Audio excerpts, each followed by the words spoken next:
Bon matin tout le monde, bon matin, bon matin. Mercredi, j'espère qu'il fait beau par chez vous. Si vous restez dans le même coin que moi, ça arrive sud de Montréal, il devrait faire beau. Petit café ce matin, café expansion. On a un sujet le fun. Bonjour à tout le monde. En passant, s'il y en a qui veulent se manifester, dire un petit bonjour, donner des commentaires sur les sujets, je vous invite à le faire. Soyez pas gênés. On jase. On est ici pour la croissance d'entreprise, pour donner des stratégies, des idées. Puis je vous invite à faire part des sujets aussi qui pourraient vous intéresser pour des prochaines capsules.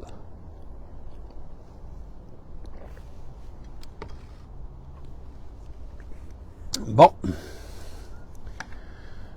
Alors, ce matin, on a l'art de la guerre.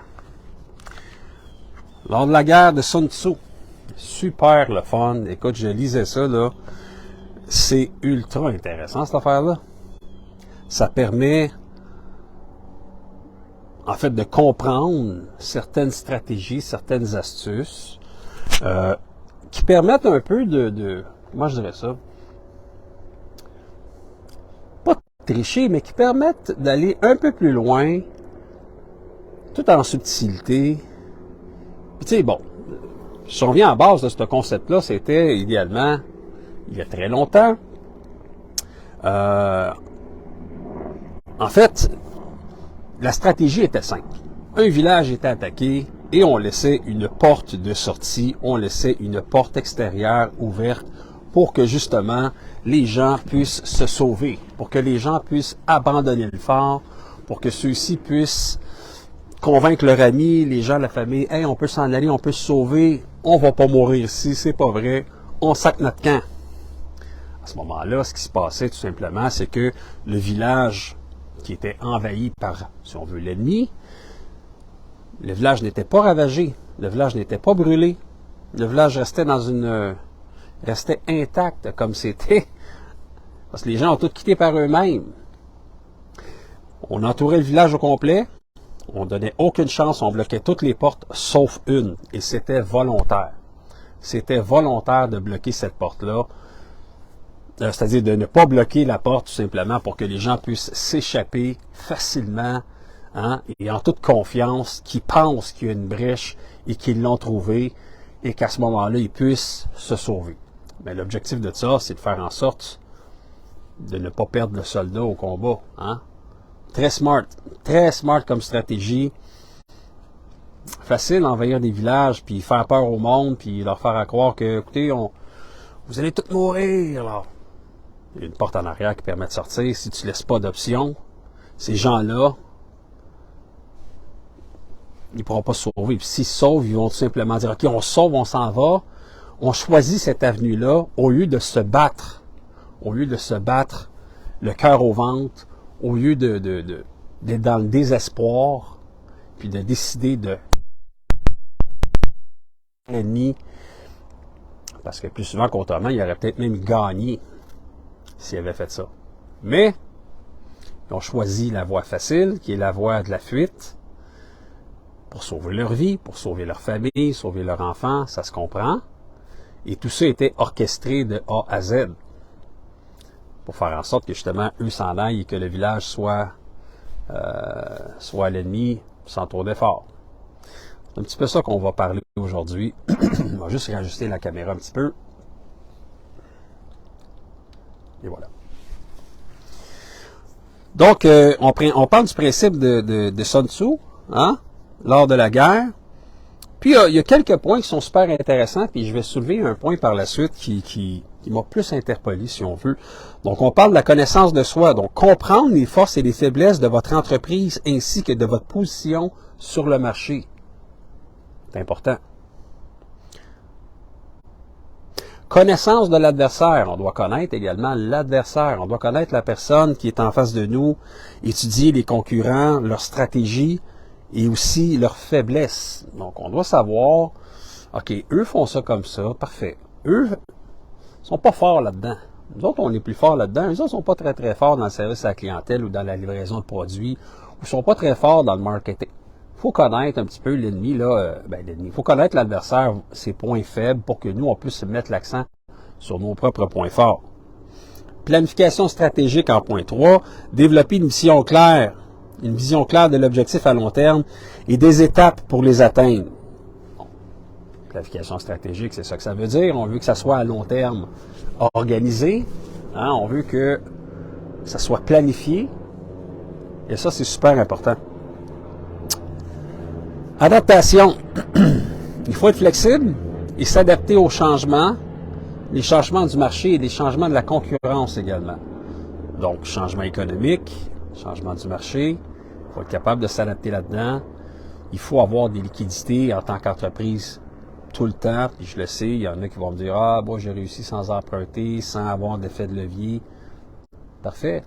Parfait. Ça a bien été. Mais si vous avez cet effet de levier-là possible, si vous avez une marge de crédit à faire de 100, 200, 300 000 $ dans votre entreprise qui vous permet de vous ajuster, de vous adapter plus facilement que la concurrence au changement de marché, au changement d'économie, c'est un passé bien. Utilisation judicieuse des ressources. Donc, on veut utiliser, les ressources de la bonne façon, là. On veut pas gaspiller nos ressources, y compris le personnel, les finances, le temps. Le temps est une ressource extraordinaire. On veut maximiser nos efforts dans le temps. On veut être efficace. On veut pas non plus perdre 2, 3, 4 semaines pour faire quelque chose qui prend 2 jours à faire, là. Si le personnel n'est pas qualifié, ou si oui, il est qualifié, mais ce personnel-là, si ça opère pas, si ça fait pas votre affaire, des fois, il faut faire des moves. C'est plate parce que des fois, on est attaché à ces gens-là. C'est des gens qui font partie des fois de l'organisation depuis un bout, qui sont employés depuis longtemps. C'est un chum, puis on veut pas, c'est un chum, on peut pas faire ça. Mais au bout de la ligne, vous devez regarder votre entreprise. Vous êtes le gestionnaire, vous êtes le propriétaire de votre entreprise. Vous devrez regarder le rendement. Et un jour, vous devrez vous poser la question, est-ce que les employés qui m'entourent sont compétents ou est-ce que ces gens-là, je pourrais trouver des gens qui sont plus compétents, qui demandent peut-être moins cher, qui ont plus d'aptitudes, qui sont plus rapides, qui sont plus ouverts d'esprit, qui socialisent plus, qui ont une facilité à communiquer leur idée plus facilement. Et ça, c'est que du positif. Concentration des efforts. On veut concentrer les forces. On veut éviter de disperser les ressources. C'est important, ça aussi. Bonjour tout le monde. En passant, il fait froid un peu ce matin. Hein, on arrive en octobre. Là, j'aurais peut-être dû mettre des manches longues.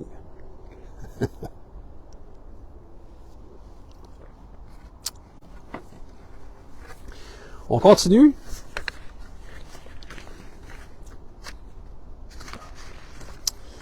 L'autre point super important également, on va parler d'évaluation constante. Donc, on veut surveiller régulièrement les progrès et on veut ajuster les stratégies si nécessaire. Le leadership solide. Ça prend du leadership dans votre entreprise. Ça prend du leadership. Ça prend quelqu'un qui met ses culottes puis qui décide de le faire, qui décide de faire les jobs plates, qui décide de prendre des décisions pour avancer. Il faut garder à l'esprit que la réussite à long terme elle repose sur une réputation, oui, puis de l'éthique aussi dans votre entreprise. Donc, une bonne réputation, une éthique impeccable, faire en sorte que, à la longue, vous allez être reconnu pour ça.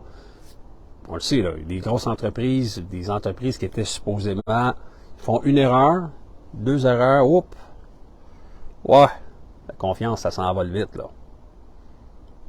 On fait attention, c'est super important. Et puis, écoutez, on va parler du point 7. Le point 7, wow. Puis on parle de l'utilisation, en fait, du point 7 qu'on n'a pas parlé parce que ma feuille n'a même pas imprimé le point 7.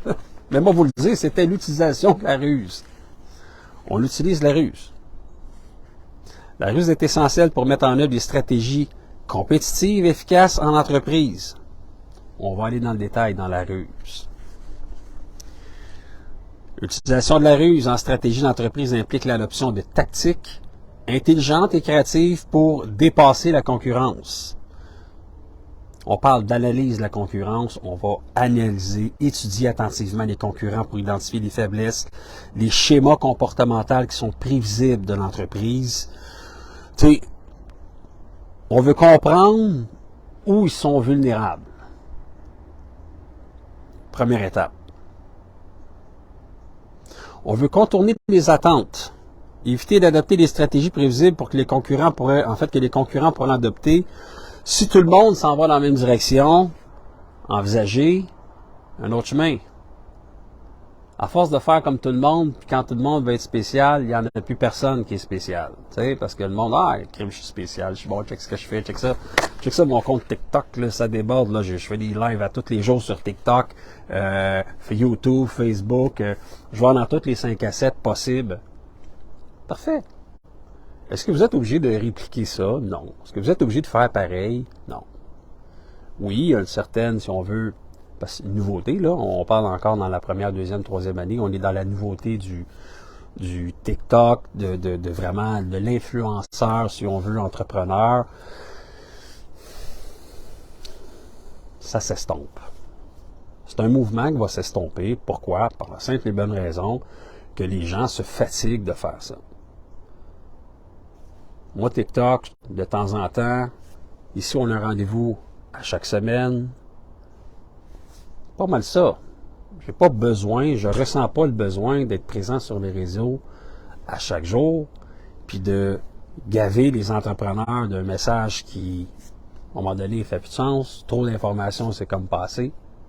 J'essaie de segmenter mes informations qui soient percutantes dans ce groupe-là pour que tout le monde puisse justement prenez des notes là. Puis je le sais, on est en live, c'est pas grave, réécoutez-le, prenez des notes, il y a des choses ultra importantes qui sortent de ces mercredis-là en café expansion. Prenez ce cool, on relaxe, on jase, ça me fait plaisir de vous partager ces informations-là. Et question de peaufiner, si on veut, les stratégies qu'on a et d'adopter des nouvelles idées, des nouvelles stratégies, des nouveaux chemins aussi. Parce que quand on veut faire comme tout le monde, puis on est jaloux, lui, regarde ça, ça va bien ses affaires. On ne sait pas si ça va bien ses affaires. On imagine que ça va bien ses affaires. On s'imagine que son succès est extraordinaire parce que, tabarouette, il y en a des views sur TikTok, il y en a des likes sur Facebook, il y en a des tu sais. C'est pas nécessairement représentatif dans la réalité d'une clientèle qui va signer, qui va acheter. OK?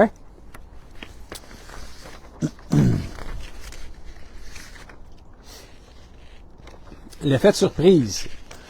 On veut utiliser des tactiques surprenantes pour déstabiliser la concurrence. Donc, ça peut inclure les lancements de produits inattendus, des collaborations stratégiques ou des changements soudains dans votre stratégie marketing.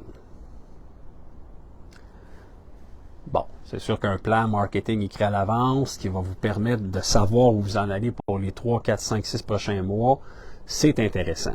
Mais rien ne vous empêche de faire des apparitions différentes, d'innover, d'essayer des choses dans lesquelles vous n'êtes pas, en fait, que votre client n'est pas habitué de vous voir.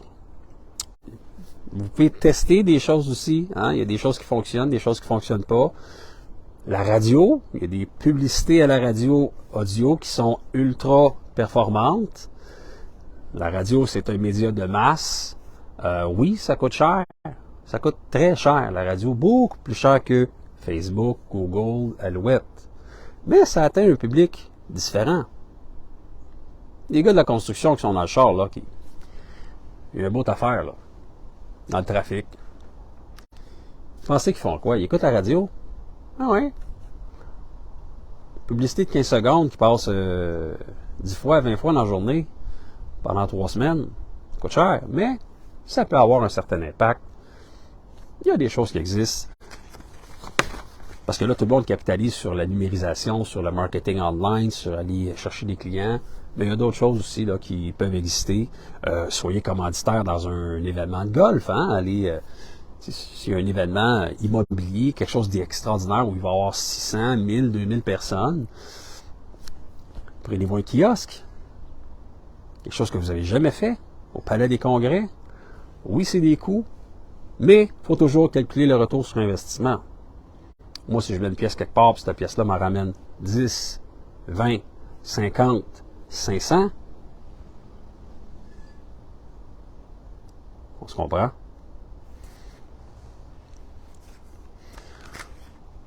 Autre point, la diversification. La diversion. Hein? Créer des distractions pour détourner l'attention des concurrents et de vos véritables intentions. Donc, dans le fond, tu fais une diversion, hein, une stratégie. Et, pour détourner l'attention, les gouvernements sont bons là-dedans. Là. Hein? Ils vont détourner l'attention du monde. Ils vont nous faire « Ah ouais, ok, cool. » L'autre bord, ils vont passer un pipeline qui passe le Canada au complet. Personne ne l'a vu, ni connu, même pas les groupes environnementaux. Personne. Personne. T'sais. Innovation cachée, développer des nouvelles capacités, des produits secrets. Révélez-les soudainement pour prendre vos concurrents au dépourvu. Donc, préparez des choses sans parler à personne, secrètement, le lancement d'un nouveau produit, un produit surprise que vous allez dévoiler dans une occasion où on s'attendait peut-être à avoir juste les produits standards. Là, vous sortez quelque chose de nouveau, puis vous surprenez tout le monde avec ça, ça peut être le fun. Un nouveau service, mettez de l'avant un nouveau service que vous ne faisiez peut-être pas avant, une branche que vous savez qu'il y a un potentiel fort, puis que les gens, comme, ah, ok, je ne savais pas que tu fais ça, mais c'est vraiment cool, pour vrai, là. J'attendais quasiment que tu me le proposes, parce que, tu sais, tu donnes un service, tu fais A, B, C, mais D pourrait aussi se faire, puis ben, je vais le faire ailleurs, là, le reste, là. Au lieu de le faire chez vous, vous laissez de l'argent sur la table. Exploiter des tendances émergentes. Donc, soyez à l'affût des nouvelles tendances, industrie, adaptez rapidement votre entreprise pour en tirer profit avant vos concurrents. Hein? Donc, on va être à l'affût, on veut savoir qu'est-ce qui se fait, c'est quoi les nouvelles tendances dans le marché, qu'est-ce qu'il y en est.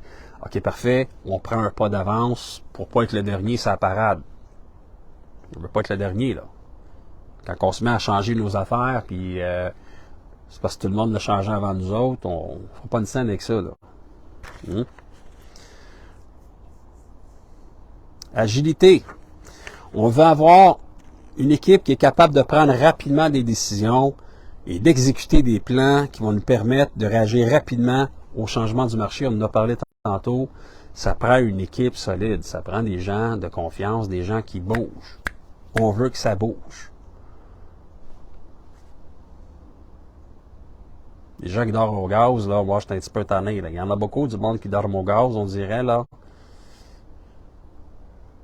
Dans une entreprise, ça ne fonctionne pas. Ça prend des gens allumés. Restez éthique, bien sûr. T'sais, même si on est dans les stratégies, même si on est, bon,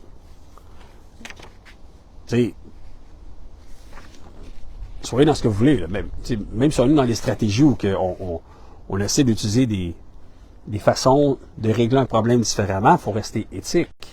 Hein? On ne veut pas que la ruse, en fait, se vire contre nous. Donc, les actions restent éthiques, respectueuses, les lois, des normes de l'industrie. Dans le fond, on évite les comportements trompeurs ou qui vont endommager votre réputation, bien sûr. Hein? Donc, c'est ultra important de faire ça de la bonne façon. Et nous, c'est ce qu'on fait ici. Fait que je vous invite, si vous avez des questions, à nous contacter. On aime ça, les stratégies. On aime ça. Faire les choses différemment. On est une équipe allumée. Je vous le dis là, vous êtes à la bonne place, vous avez des questions, vous ne savez pas comment apporter une solution à un problème. Je ne vous dis pas qu'on règle tous les problèmes, mais on en règle beaucoup. Hein? Et de la bonne façon, on essaie justement d'amener le client, oui, à se poser des questions, mais aussi à mettre en place certains processus, certaines stratégies qui vont rapidement pouvoir corriger des éléments pour par la suite aller chercher une plus grande autonomie dans l'entreprise. Puis tu sais, c'est le fun, là, les diplômes, puis bon, les cours, puis la formation continue, oui. Mais est-ce que cette formation-là est faite pour entretenir du personnel ou rester à jour dans certains systèmes, ou on peut aussi mettre un budget annuel, un petit budget annuel. Il y en a qui en veulent beaucoup, là. Même nous ici, on réinvestit dans des formations à chaque année pour se tenir en haut de la liste. On veut comprendre qu'est-ce qui se passe sur les tendances, on veut comprendre qu'est-ce qu'il y en est. On ne peut pas tout savoir. Et de notre côté également, il y a des choses qu'on apprend, après ça, on va appliquer aux entreprises selon les besoins, selon également le palier de croissance où est rendue l'entreprise. On parle souvent ici d'aller chercher son prochain million ou son premier million. Ben, c'est des choses qui se passent. Il faut être organisé. Il faut être organisé, puis il faut exactement savoir où peser, sur quel clou frapper, puis frapper jusqu'à temps que ça rentre. Si vous êtes sérieux dans votre entreprise, on va s'en reparler. Hey, là-dessus, je souhaite une excellente journée. C'était Patrick pour le Café Expansion. Il fait un petit peu frais à matin. Puis, c'est plate, j'aurais aimé ça que ça soit de l'autre bord. C'est pas grave, on va vivre avec. Puis, voilà, on se retrouve pour un autre café la semaine prochaine. Bonne journée.